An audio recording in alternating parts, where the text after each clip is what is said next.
7 സകല ചരാചരങ്ങളുടെയും അടിസ്ഥാന ഘടകമാണ് പ്രകൃതി. ഇത് നമ്മുടെ തത്വശാസ്ത്രത്തിലേക്ക് പോവാണ്. പ്രകൃതി എന്നത് ഭൂമിരാപോ നലോ വായു ഗമ്മനോ ബുദ്ധിരേവച അഹങ്കാരം ഇതീയം മേ ഭിന്ന പ്രകൃതിരഷ്ടത. പ്രകൃതി 8 ഘടകങ്ങൾ ചേർന്നതാണ്. അതിൽ ആത്മചൈതന്യം പരമാത്മ ചൈതന്യത്തിന്റെ ഭാഗമായി നിലകൊള്ളുന്നു. ഇവ രണ്ടും ചേരുമ്പോൾ അതാതിൽ നിന്ന് സൃഷ്ടി നടക്കുന്നു. പ്യുവർ ഫിസിക്സ് ആണത്. ഈ ഭൂമിയിലുള്ള പ്രകൃതിയില് അവയർനെസ്സും കോൺഷ്യസ്നെസ്സും വരുമ്പോഴാണ് ക്രിയേഷൻ നടക്കുക. അവയർനെസ്സും കോൺഷ്യസ്നെസ്സുമാണ് പരമാത്മ ചൈതന്യവും ജീവാത്മ ചൈതന്യവും. ഇപ്പൊ പ്രകൃതി എന്റെ ശരീരത്തില് ഈ ജീവാത്മാവല്ലാതെ ശരീരത്തിന്റെ ഘടകം, ആ ശരീരത്തിന്റെ ഘടകം കൊണ്ട് മാത്രം ശരീരം പ്രവർത്തിക്കില്ല. ജീവാത്മാവുണ്ടെങ്കിലേ ശരീരം പ്രവർത്തിക്കുള്ളൂ. ഇപ്പൊ ജീവാത്മാവ് ശരീരമെന്ന പാത്രത്തിൽ നിലനിൽക്കുന്നു. ജീവാത്മാവ് ഉള്ളയിടത്തോളം ശരീരം പ്രവർത്തിക്കും. അത് കഴിഞ്ഞാൽ ശരീരത്തിന്റെ പ്രവർത്തനം നിൽക്കും. ഇവ രണ്ടും ചേരുമ്പോൾ അതാതിൽ നിന്ന് സൃഷ്ടി നടക്കുന്നു. പരമാത്മ ചൈതന്യത്തിൽ നിന്ന് അന്യമായി മറ്റൊന്നുമില്ല. ഇതിനെങ്ങനെ ഇക്വേഷൻ പറയാ? E = mc². ബ്രഹ്മസത്യം ജഗത് മിഥ്യ ജീവോ ബ്രഹ്മൈവ നാപര. അതും കൂടി പറയണം. ബ്രഹ്മസത്യം ജഗത് മിഥ്യ. അത് പറഞ്ഞ് നിർത്തല്ലേ. നിർത്തിയാൽ സെന്റൻസ് പകുതിയായി. ബ്രഹ്മസത്യം ജഗത് മിഥ്യ ജീവോ ബ്രഹ്മൈവ നാപര. ചിലപ്പോ ചിലര് പറയുന്നത് കേട്ടിട്ടുണ്ട് കഠോപനിഷത്തിലെ ഉത്തിഷ്ഠത ജാഗ്രത പ്രാപ്യവരാൻ നിബോധത. അടുത്തത് കൂടി പറയണം. ക്ഷുരസ്യ ധാരാ നിശിതാദുരത്യയ ദുർഗം പദസ്തത്കവയോ വദന്തി.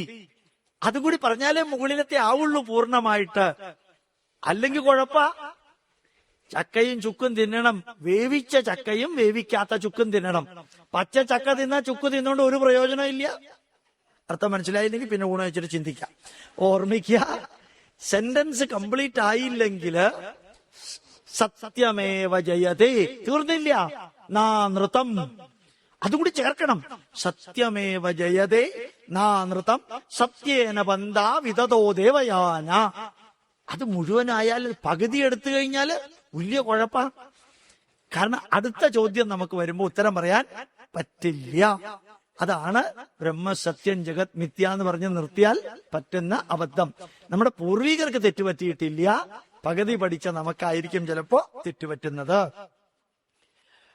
അടുത്തത്, ഇവ രണ്ടും ചേരുമ്പോൾ അതാതിൽ സൃഷ്ടി പരമാത്മ ചൈതന്യത്തിൽ നിന്ന് അന്യമായി മറ്റൊന്നുമില്ല. അത് ഞാൻ തന്നെയാണ്. ശ്രീകൃഷ്ണൻ അർജുനനെ പതുക്കെ പതുക്കെ അങ്ങോട്ട് കുറേശ്ശെ താഴത്തേക്ക് കൊണ്ടുവരിക. എന്തിനറിയോ? ഇയാളെ കൊണ്ട് അംഗീകരിപ്പിക്കണ്ടേ. ഞാൻ വില്ലാളി വീരനും വീരശൂര പരാക്രമിയൊക്കെ ആണെന്ന് വിചാരിച്ചിരുന്ന പാർട്ടിയാ. ഠക്ക് എന്ന് പറഞ്ഞ് കാട്ടുകുതിരയിലെ തിലകൻ പറയുന്നത് കേട്ടിട്ടുണ്ടോ? ടീം. അങ്ങനെയാ വീണത് അർജുനൻ. താഴത്തേക്കാ വീണത്. ഇനി ഒന്ന് കേട്ടണ്ടേ മുകളിലേക്ക്. 2 എണ്ണം ഉണ്ട്. ഒരു അഹങ്കാരം ഉണ്ട്. ഞാൻ ധർമ്മത്തിന്റെ പേരിലാണ് യുദ്ധം ചെയ്യാതിരിക്കാൻ പോകുന്നത് എന്നൊരു അഹങ്കാരം. ധർമ്മത്തിന്റെ പേരിലാണ് യുദ്ധം ചെയ്യാതിരിക്കാൻ പോകുന്നത് എന്നൊരു അഹങ്കാരവും, എനിക്ക് ഒന്നും വേണ്ട, ഞാൻ ഏറ്റവും ഗ്രൗണ്ട് ലെവലിലാണ് എന്ന ആവശ്യമില്ലാത്ത എളിമയും. അപ്പൊ ഒന്ന് താഴ്ത്തുനിന്ന് മുകളിലേക്ക് കൊണ്ടുപോകണം, മറ്റേത് മുകളിൽ നിന്ന് താഴത്തേക്ക്. അതുകൊണ്ടാണ് കൃഷ്ണൻ പറഞ്ഞത് ഞാനാണ് പരമാത്മാവ്, നീ അല്ലാന്ന് തെളിയിക്ക. അപ്പോ പരമാത്മാ അത് ഞാൻ തന്നെയാണ്. ഈ പ്രകൃതിയിലെ ജലത്തിന്റെ സ്വഭാവവും സൂര്യചന്ദ്രന്മാരുടെ പ്രകാശവും ഓങ്കാരവും മനുഷ്യനിലെ മനുഷ്യത്വവും എല്ലാത്തിന്റെയും ബീജവും ബുദ്ധിയും ചൈതന്യവും ധീരതയും എല്ലാത്തിലും അന്തർലീനമായ ആഗ്രഹവും എല്ലാം ഈ ചൈതന്യത്തിന്റെ ഭാഗമാണ്. അവയെല്ലാം എന്നിൽ നിലനിൽക്കുന്നു എങ്കിലും ഞാൻ അതിൽ നിലനിൽക്കുന്നില്ല. എല്ലാ ചെടികളും ഭൂമിയിൽ നിലനിൽക്കുന്നു, ഭൂമി എല്ലാ ചെടികളിലുമല്ല. അർത്ഥം മനസ്സിലായോ? സമുദ്രം ഭൂമിയിൽ നിലനിൽക്കുന്നു, ഭൂമി സമുദ്രത്തിലല്ല. എല്ലാം എന്നിൽ നിലനിൽക്കുമ്പോഴും ഞാൻ അതില് നിലനിൽക്കുന്നില്ല. എങ്കിലും ഞാൻ അതിൽ നിലനിൽക്കുന്നില്ല. പക്ഷേ ജ്ഞാനികളല്ലാത്തവർ ഇതറിയുന്നില്ല. ജ്ഞാനികളായവരാണ് ഇതറിയുന്നത്.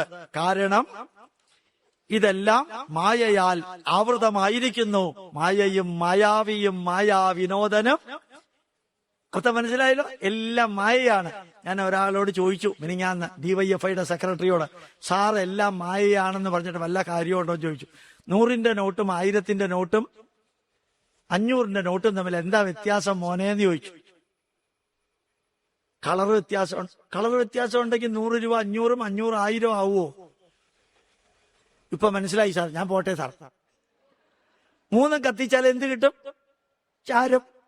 ഇതിന് 1000-ന് 1000-ന്റെയും 500-ന് 500-ന്റെയും 100-ന് 100-ന്റെയും വില കൊടുക്കുന്നത് ആരാ? നമ്മുടെ മനസ്സ്. നമ്മുടെ മനസ്സാണ് ഇത് 100-ന്റെ നോട്ടാണെന്ന് പറയുന്നത്, അല്ലേ? ഈ 1000-ന്റെ നോട്ട് നാളെ പിൻവലിച്ചാല് അതേ 1000-ന്റെ പോക്കറ്റിലുള്ള നോട്ടിന് ഒരു വിലയില്ല. അതല്ലേ ഒരു മായയല്ലേത്? ഈ 1000-ന്റെ നോട്ടിന്റെ വില, ഇതൊക്കെ നമ്മൾ പലതിനും വില കൽപ്പിക്കുന്നു. നമ്മുടെ മുഖ്യമന്ത്രി ആയിരിക്കുമ്പോൾ വരുമ്പോ മാലയൊക്കെ ഇട്ട് പടക്കമൊക്കെ പൊട്ടിക്കും. അങ്ങേര് രാജിവെച്ചാലോ പിന്നെ ഒരാളും തിരിഞ്ഞു നോക്കാനുണ്ടാവില്ല. അതേ മനുഷ്യനാണ് വരുന്നതെങ്കിൽ പോലും തിരിഞ്ഞു നോക്കാൻ ആളുണ്ടാവും. എല്ലാവരും മായയല്ലേ? എല്ലാം നിങ്ങൾ നോക്കിക്കോളൂ. നിങ്ങളെ നല്ലോണം അഭിനന്ദിച്ചാൽ അയാളുടെ മുമ്പിൽ തൊഴുതുകൊണ്ട് നിൽക്കും. അടുത്ത മിനിറ്റിൽ നിങ്ങളെ ചീത്ത പറഞ്ഞാൽ യൂസ്ലെസ് ഫെല്ലോ, അയാൾ എന്നെ ചീത്ത പറയാൻ വന്നിരിക്കുന്നത്. അയാൾ ആരാ? നമ്മുടെ മനസ്സിന്റെ എല്ലാത്തിലും ഈ മായ ഉണ്ട്. എന്നെ ശ്രീകൃഷ്ണനെ പലരും പല വിധത്തിൽ ഉപാസിക്കുന്നു. അതിൽ ജ്ഞാനിയാണ് ശ്രേഷ്ഠനായവൻ. ആർത്തോ ജിജ്ഞാസുരർത്ഥാർത്ഥി ജ്ഞാനീച പരദർശമ. ആർത്തൻ ദുഃഖിതൻ, ജ്ഞാനി അർത്ഥാർത്ഥി സമ്പത്തിന് ആവശ്യമുള്ളവൻ, എല്ലാവരും അതാതിന്റെ രീതിയിൽ ഉപാസിക്കുന്നു. അതിൽ ജ്ഞാനിയാണ് ശ്രേഷ്ഠനായിട്ടുള്ള ഉപാസകൻ. ദുഃഖം വരുന്നവൻ ദുഃഖമില്ലാതെയാകാൻ ഉപാസിക്കുന്നു. സമ്പത്ത് വേണ്ടവൻ സമ്പത്ത് ലഭിക്കാൻ വേണ്ടി ഉപാസിക്കുന്നു. അതുപോലെ തന്നെ പേരും പ്രസിദ്ധിയും കിട്ടേണ്ടവൻ അതേ രീതിയിൽ ഉപാസിക്കുന്നു. വേറെ ചിലര് അറിവ് നേടാൻ വേണ്ടി ഉപാസിക്കുന്നു. ആ ഉപാസകനാണ് ശ്രേഷ്ഠൻ. ആ ഉപാസകൻ വ്യക്തമായിട്ട് അറിയുന്നു ഇതെല്ലാം വാസുദേവ ചൈതന്യം തന്നെയാണെന്ന്. വാസുദേവ സർവമിതി ഇതി മഹാത്മാസു ദുർലഭ. ഇതിൽ കയറിയാണ് ഹരേ കൃഷ്ണ പ്രസ്ഥാനക്കാര് പിടിച്ചിരിക്കുന്നത്. ഇത് ഹരേ കൃഷ്ണ പ്രസ്ഥാനക്കാരുടെ വരിയ. വാസുദേവ സർവമിതി സ മഹാത്മാ സുദുർലഭ. എല്ലാം വാസുദേവനാണെന്ന് തിരിച്ചറിഞ്ഞു. ഉപാസകൻ ഉപാസനയ്ക്കായി ഏത് മാർഗം അവലംബിച്ചാലും അതെല്ലാം എന്നിൽ തന്നെ എത്തിച്ചേരുന്നു. അവന് അതിന്റെ ബലവും ലഭിക്കുന്നു. ഇഷ്ടം മാതിരി ഉപാസിക്കാം. അമ്പലത്തിൽ പോയിട്ട് ചിത്രം വെച്ചിട്ട്, കല്ലിന്റെ വിഗ്രഹം വെച്ചിട്ട്, മനുഷ്യനിൽ ഈശ്വരനെ ദർശിച്ചിട്ട്, പശുവിൽ ഈശ്വരനെ ദർശിച്ചിട്ട്, ആൽമരത്തിൽ ഈശ്വരനെ ദർശിച്ചിട്ട്, തുളസിയിൽ ഈശ്വരനെ ദർശിച്ചിട്ട്, എങ്ങനെ വേണമെങ്കിലും ഉപാസിക്കാൻ നിങ്ങൾക്ക് സ്വാതന്ത്ര്യമുണ്ട്. അതാണ് ഹിന്ദു ധർമ്മത്തിന്റെ പ്രത്യേകത. എല്ലാവർക്കും എന്നെ പൂർണ്ണ വ്യക്തതയോടെ കാണാനാവുകയുമില്ല. കാരണം ഞാൻ യോഗമായയാൽ ആവൃതനായി നിലകൊള്ളുന്നു. അർജുന, ഭൂതവും ഭാവിയും വർത്തമാനവും എന്നിൽ നിലനിൽക്കുന്നു. ദൈവദശകത്തില് എന്താ പറയാ? ഭൂതവും ഭാവിയും വേറെല്ലോതും, അല്ലെ? ഋഗ്വേദത്തിൽ ഒരു മന്ത്രമുണ്ട്.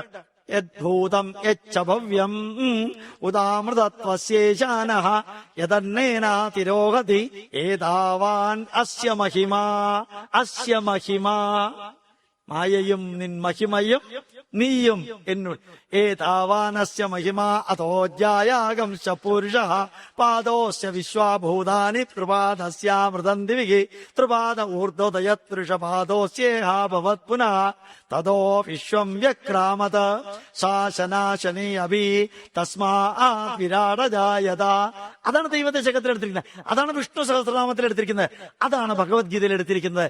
ഈശ്വരാനുഗ്രഹം കൊണ്ട് അതാണെന്ന് നമുക്ക് അറിഞ്ഞൂടാ.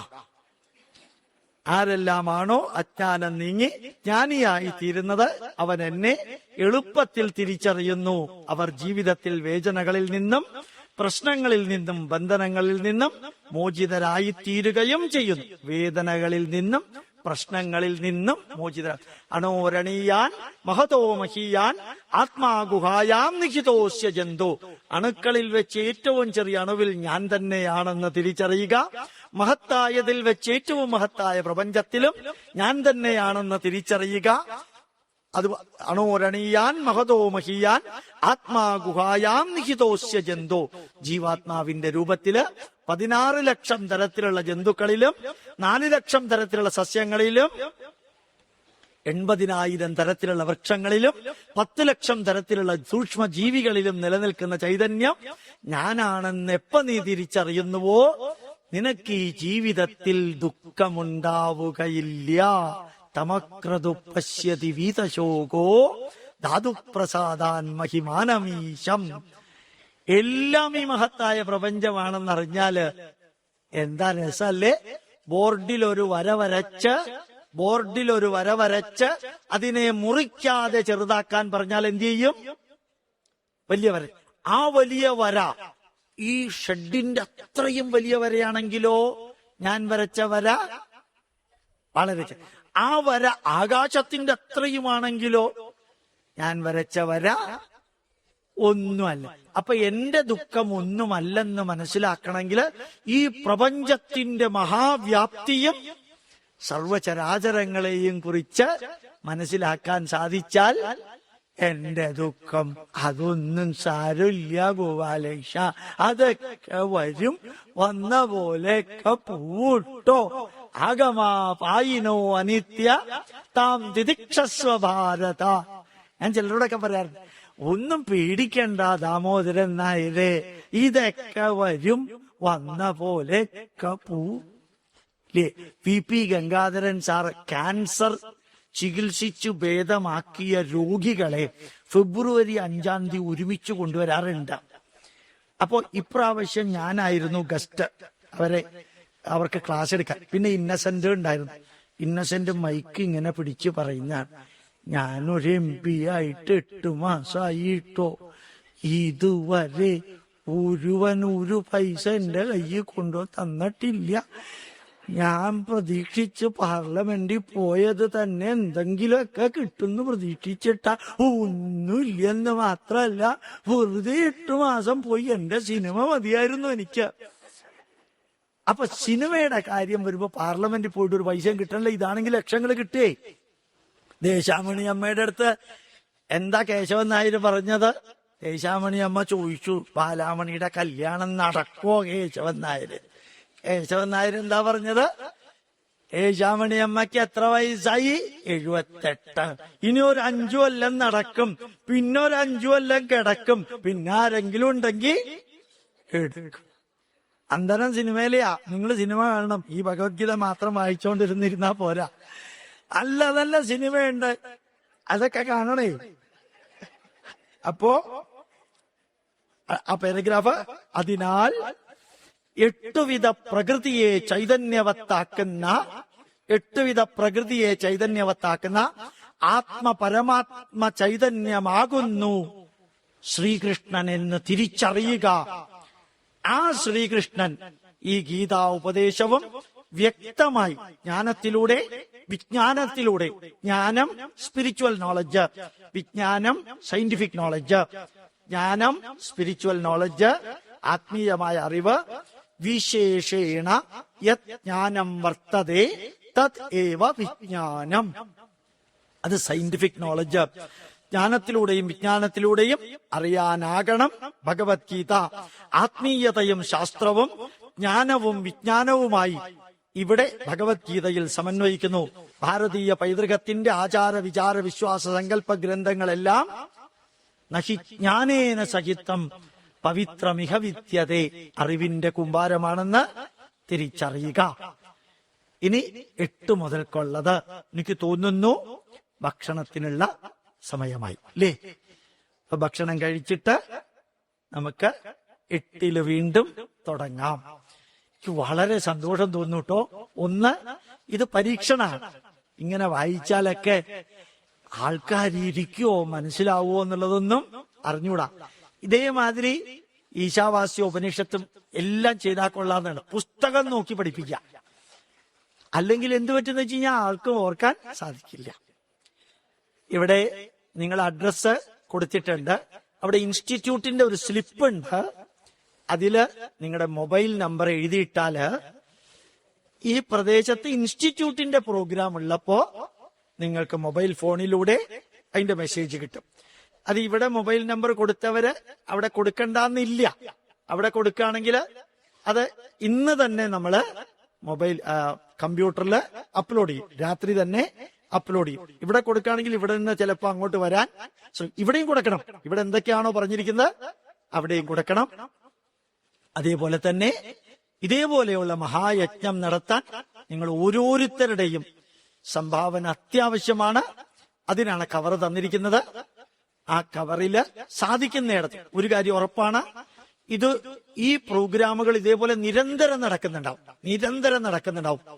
അതിനപ്പോ ചെന്നിട്ട് പുറത്തുള്ള ആരുടെ അടുത്തും കൈനീട്ടി സംഭാവന വാങ്ങിക്കാറില്ല. ഇത് എല്ലാം അതിനൊക്കെ തന്നെ ആയിരിക്കും ഉപയോഗിക്കുക.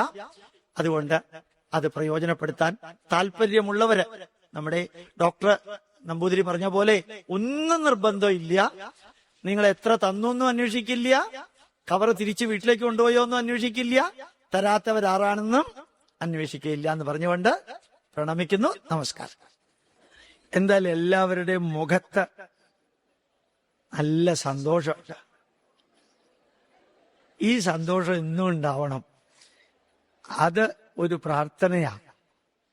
നമ്മുടെ ശരിക്ക് വേദ പ്രാർത്ഥന എന്താ അറിയോ?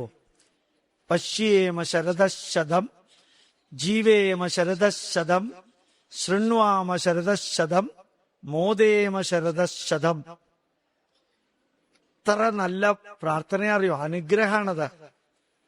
പശ്യേമ ശരദശ, 100 ശരത്ത് ഋതുക്കള് നിന്നെ കാണാൻ ഇടവരട്ടെ. നീ 100 ശരത് ഋതുക്കൾ ജീവിക്കാൻ ഇടവരട്ടെ. എന്നോട് 100 ശരത് ഋതുക്കള് സംസാരിക്കാൻ ഇടവരട്ടെ. 100 ശരത് ഋതുക്കള് 100 വർഷം നീ സന്തോഷത്തോടുകൂടി ഇരിക്കാൻ ഇടവരട്ടെ. മോദേമ, സന്തോഷിക്കുക.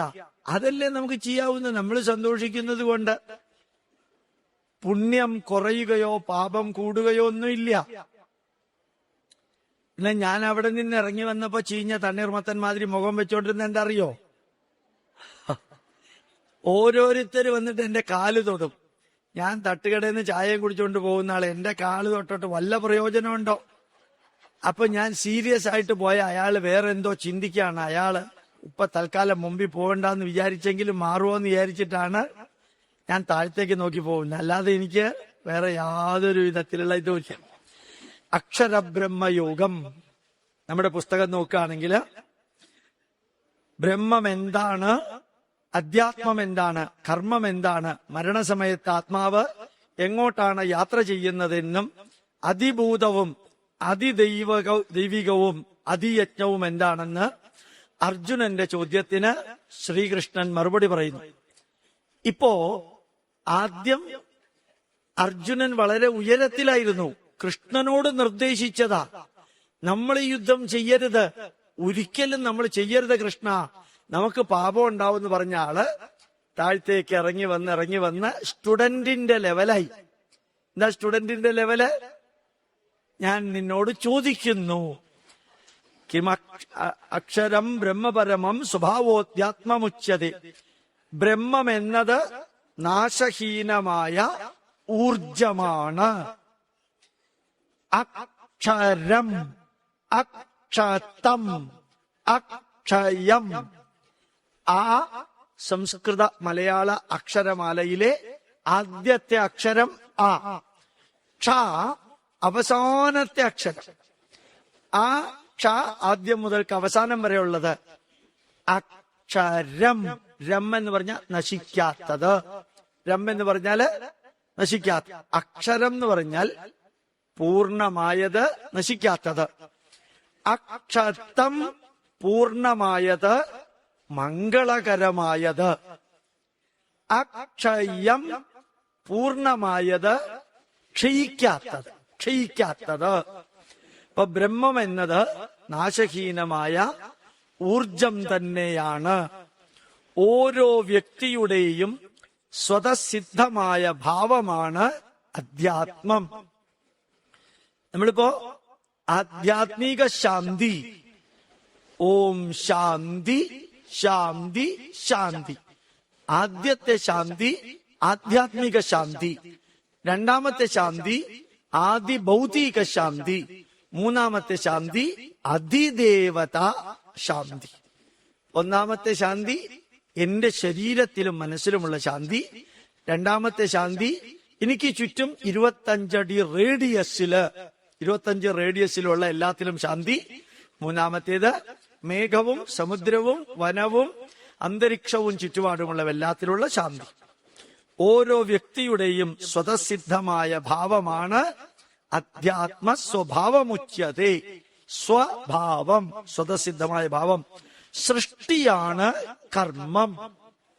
സൃഷ്ടിയാണ് കർമ്മം. എന്താ സൃഷ്ടി? കർമ്മം എന്ന് പറഞ്ഞാൽ നൈട്രജനും ഹൈഡ്രജനും ചേരുന്ന അമോണിയ ആയി മാറുന്ന സൃഷ്ടി, അത് കർമ്മമാണ്.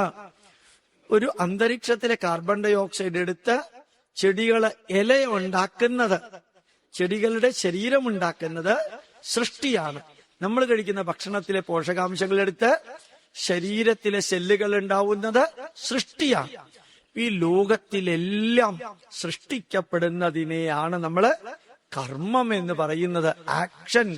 Action can be defined as the process in which production of something takes place, creation of something takes place.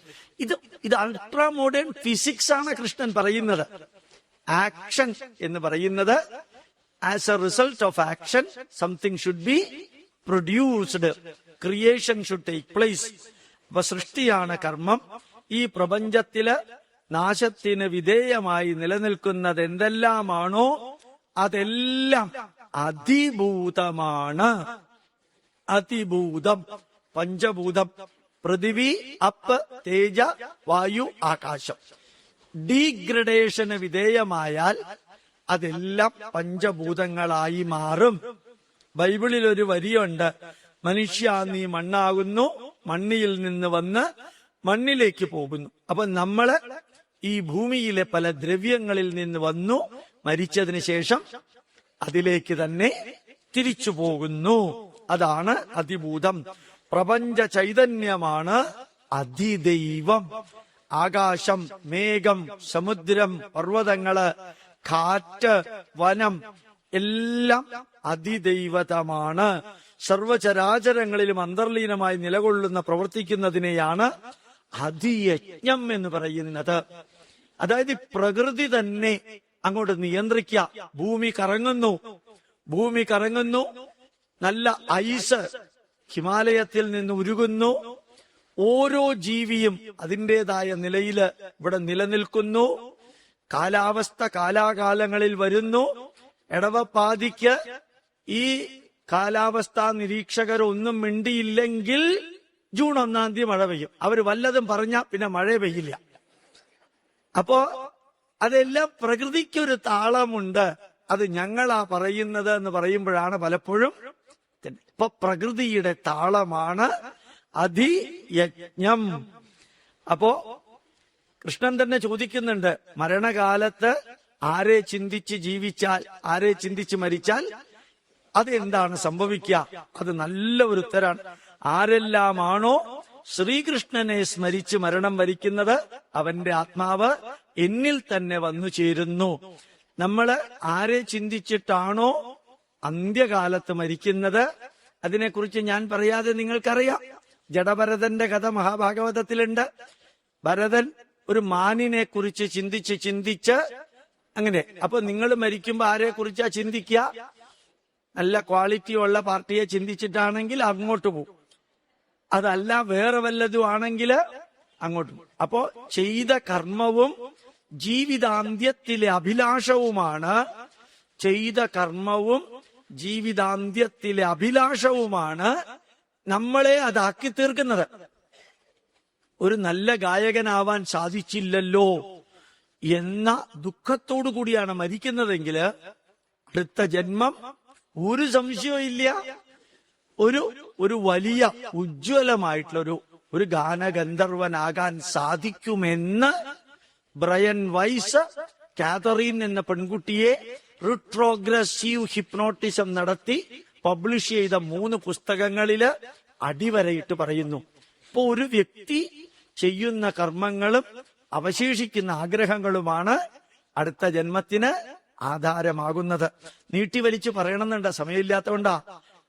ഒരു ക്ലിന്റ് എന്ന് പറയുന്ന ഒരു കുട്ടി ജനിച്ച 8ാമത്തെ മാസം മുതൽക്ക് വരയ്ക്കുന്ന ചിത്രങ്ങളെല്ലാം ഗണപതിയുടെയും ഉത്സവത്തിന്റെയും അമ്പലങ്ങളുടേതുമാണ്. കത്തോലിക്ക ഫാമിലിയിൽ ജനിച്ച കുട്ടിയാ. 4ാമത്തെ വയസ്സില് തിരുവനന്തപുരത്ത് VJT ഹാളില് ആ കുട്ടി വരച്ച ചിത്രങ്ങളുടെ എക്സിബിഷൻ ഉദ്ഘാടനം ചെയ്തത് അന്നത്തെ മുഖ്യമന്ത്രി E.K. നായനാരാ. 4 വയസ്സുള്ള ഒരു കുട്ടി വരച്ച 3000 ചിത്രത്തിന്റെ എക്സിബിഷൻ. മുഴുവനും ആനകളും അമ്പലമാണ്. ഇത് കത്തോലിക്ക ഫാമിലിയിൽ ജനിച്ച കുട്ടി അമ്പലത്തിനകത്തേക്ക് കയറിയിട്ടില്ല.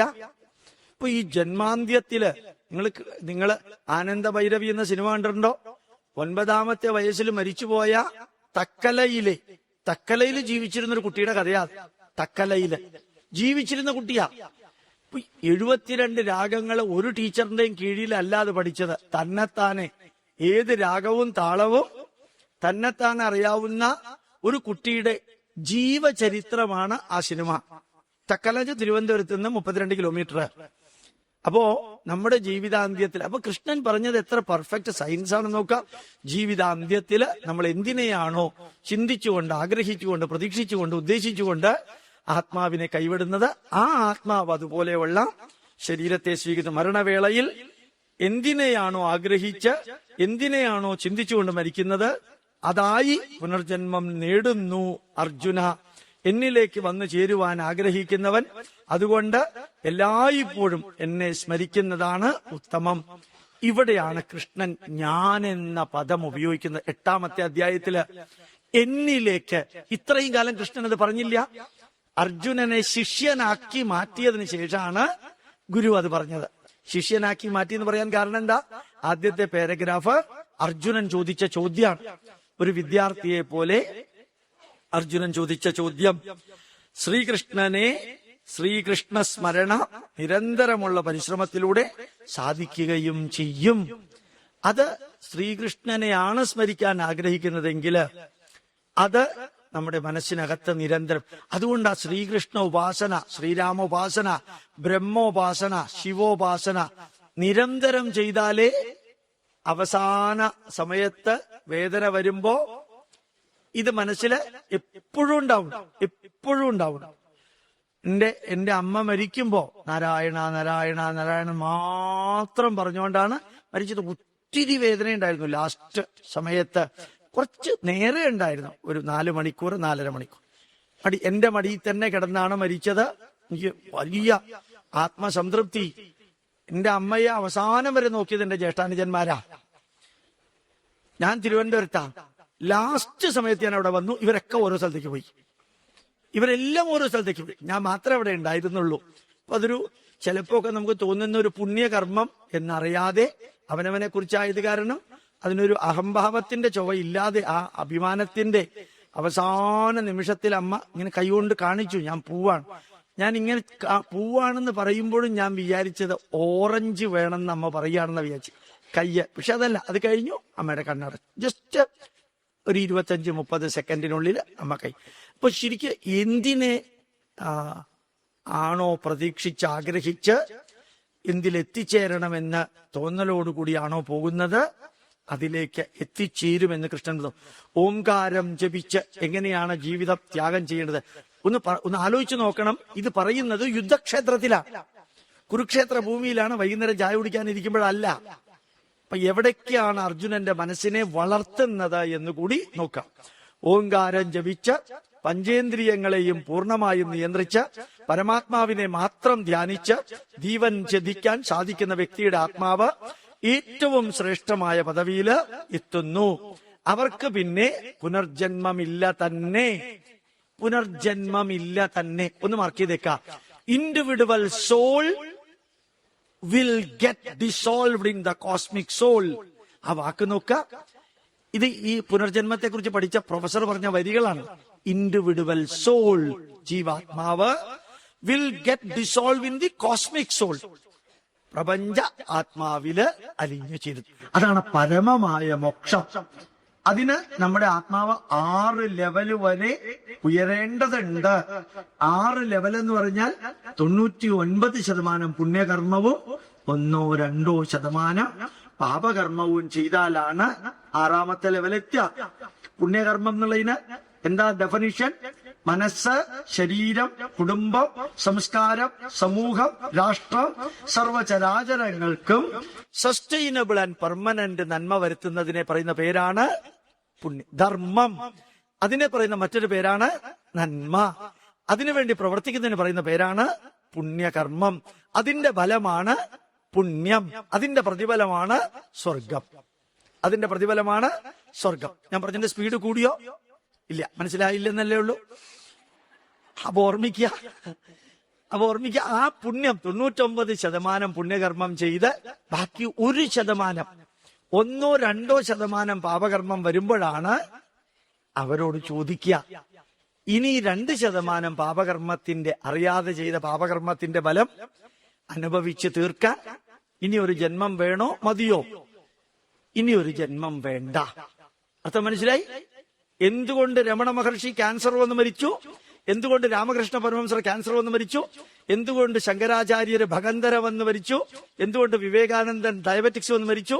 എന്തുകൊണ്ട് നാരായണ ഗുരുദേവൻ മൂത്ര തടസ്സത്തിന്റെ വേദന കൊണ്ട് സമാധിയായി? ഉത്തരം, അവശേഷിക്കുന്ന അല്പം അതും കൂടി അനുഭവിച്ച് തീർത്തിട്ട് അപ്പുറത്തേക്ക് കടത്തിവിടുക. പിന്നെ അവർക്ക് പരമമായ മോക്ഷം. നമ്മൾ അങ്ങനെയൊന്നും അല്ലാട്ടോ അനുഭവിക്കാനുള്ളേ. അങ്ങനെയൊന്നും ധരിച്ചേക്കല്ലേ, ഒത്തിരി ഉണ്ട്. അവർക്ക് കുറച്ചേ ഉള്ളൂ എന്നുള്ളത് കൊണ്ടാണ് അതും കൂടി അനുഭവിപ്പിച്ചിട്ട് അപ്പുറത്തേക്ക് വിട്ടത്. അപ്പൊ ഓർമ്മിക്കുക, എങ്ങനെയാണ് ജീവിതാന്ത്യം? ഓങ്കാരം ജപിച്ച് പഞ്ചേന്ദ്രിയങ്ങളെയും പൂർണ്ണമായി നിയന്ത്രിച്ച പരമാത്മാവിനെ മാത്രം ധ്യാനിച്ച് ജീവൻ ചിരിക്കാൻ സാധിക്കുന്ന വ്യക്തിയുടെ ആത്മാവ് ഏറ്റവും ശ്രേഷ്ഠമായ പദവിയിലെത്തുന്നു. അവർക്ക് പിന്നെ പുനർജന്മമില്ല തന്നെ. മറ്റേത് പദവിയിലെത്തുന്ന ആത്മാവും പുനർജന്മത്തിന് വിധേയമാകുമ്പോൾ എന്നെ പ്രാപിക്കുന്ന ജീവാത്മാവ് ജനന മരണ ചക്രങ്ങളിൽ നിന്ന് മോചിതമാണ്. അപ്പൊ ഞാൻ എന്ന് പറയുന്നത് cosmic form of divine power. ഞാൻ പരമാത്മാവാണെന്ന് കൃഷ്ണൻ ഇവിടെ വെച്ച് ഡിക്ലെയർ ചെയ്യുന്നു. ജനന മരണങ്ങളില്ലാത്ത പരമമായ ചൈതന്യത്തിൽ വിലയം പ്രാപിക്കുന്ന ജീവാത്മാവിന് ജനന മരണങ്ങളില്ല. ഉത്തരായണത്തിൽ ദേഹവിയോഗവും ശ്രേഷ്ഠമാണ്. പക്ഷെ ഉത്തരായണത്തിൽ മരിച്ചാൽ സ്വർഗത്തിലേക്ക് പോകുമെന്നല്ല പറയേണ്ടത്, ശ്രേഷ്ഠമാണ്. സ്വർഗം എന്ന വാക്കിന് വേറൊരർത്ഥം സുഗതി എത്ര ഭവതി തത്ര ഏവ സ്വർഗ. ജീവിതത്തിൽ മുമ്പോട്ടുള്ള പ്രയാണത്തില് തടസ്സങ്ങളില്ലാതെ വരുന്ന അവസ്ഥയ്ക്ക് പറയുന്ന പേരാണ് സ്വർഗം. ജീവിതത്തില് മുമ്പോട്ടുള്ള പ്രയാണത്തില് തടസ്സങ്ങളില്ലാതെ വരുന്ന ജീവിതത്തിലെന്ന് ഉദ്ദേശിച്ചത് ആത്മാവിന്റെ കാര്യമല്ല, ശരീരത്തിന്റെ കാര്യമാണ് ഞാൻ പറയുന്നത്. നിങ്ങള് തഹസീൽദാരുടെ ഓഫീസിൽ പോയി, ഒരാള് സഹായിക്കാൻ വന്നു, അപ്പൊ തന്നെ ഫയൽ എടുത്തു, അപ്പൊ തന്നെ അത് സോൾവ് ചെയ്തു, അപ്പൊ തന്നെ പ്രിന്റ് ചെയ്തു, നാളെ നിങ്ങൾക്ക് ഇവിടുന്ന് അതിന്റെ സർട്ടിഫിക്കറ്റ് കിട്ടോ എന്ന് പറയുമ്പോ, ഈ ഭൂമിയില് നമുക്ക് നാമേ പണിവത് നാഗം നരകവും അവിടെ ചെന്ന് പോയപ്പോ ആരൊക്കെയോ സഹായിക്കാൻ വന്നു, നിങ്ങളെ സഹായിച്ചു. ഈ ഒരു അവസ്ഥയ്ക്ക് പറയുന്ന പേരാണ് ഭൂമിയിലെ സ്വർഗം എന്ന്. അതിനാൽ ഒരു യോഗിയായി ഉപാസനയിലൂടെ ഉയരുന്ന മനുഷ്യന് ഉത്തരായണത്തിൽ ദേഹവിയോഗ ഭാഗ്യം ലഭിക്കുകയും ആത്മാവിന് ശ്രേഷ്ഠമായ പദവിയിലെത്താനാണ് ആഗ്രഹമായി എത്താനാത്ത് അനുഗ്രഹമായി തീരുകയും ചെയ്യും. പക്ഷെ ഒരു കാര്യം ശ്രദ്ധിക്കുക, ഉത്തരായണത്തിൽ മരിച്ചില്ല, അതുകൊണ്ട് പാപിയാണെന്ന് അർത്ഥമൊന്നുമില്ല. ഈ കാലചക്രം തിരിയുമ്പോൾ നമ്മളുടെ ഡേറ്റ് ഓഫ് ബർത്ത് തീരുമാനിച്ചിരിക്കുന്ന പോലെ തന്നെ ഡേറ്റ് ഓഫ് ഡെത്തും ഡെസ്റ്റിൻഡ് ആണ്. അത് കയ്യിൽ എഴുതി തരാതിരിക്കാൻ കാരണം, എഴുതി തന്നാൽ പിന്നെ നമ്മളുടെ കാര്യമൊക്കെ പോയി, അല്ലേ?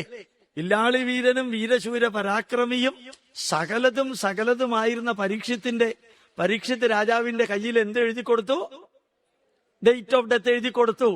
അപ്പോഴാ ഗംഗാതീരത്ത് കൂടെ വാവിട്ട് കരഞ്ഞുകൊണ്ട് ഇനി 7 ദിവസമേ ഉള്ളൂ എന്ന് പറഞ്ഞ് കരഞ്ഞുകൊണ്ട്, അത്രയും നേരം ചങ്കൂറ്റത്തോടു കൂടി ജീവിച്ച പാർട്ടിക്ക് ഡേറ്റ് ഓഫ് ഡെത്ത് കയ്യിൽ എഴുതി കൊടുത്തതാണ്. പോയാ മതി എന്ന് പറഞ്ഞുകൊണ്ടിരിക്കുന്ന അമ്മച്ചിയുടെ കയ്യിലൊക്കെ മറ്റന്നാ വൈകുന്നേരം 6:30 മണിക്ക് തീരെന്ന് പറഞ്ഞാൽ പിന്നെ അന്ന് തന്നെ ഊണ് കഴിക്കില്ല. അയ്യോ മറ്റന്നാ പോകുന്നു ഗോപാലകൃഷ്ണൻ പറഞ്ഞു, സന്തോഷമായി എന്ന് ആരെങ്കിലും പറയോ? ഒറ്റ ആള് പറയില്ല. ഇപ്പൊ ഡേറ്റ് ഓഫ് ഡെത്ത് കയ്യിൽ കിട്ടുന്നതോടുകൂടി നമ്മൾ വളരുകയല്ല, 99% തളരും. നിങ്ങൾക്കറിയോ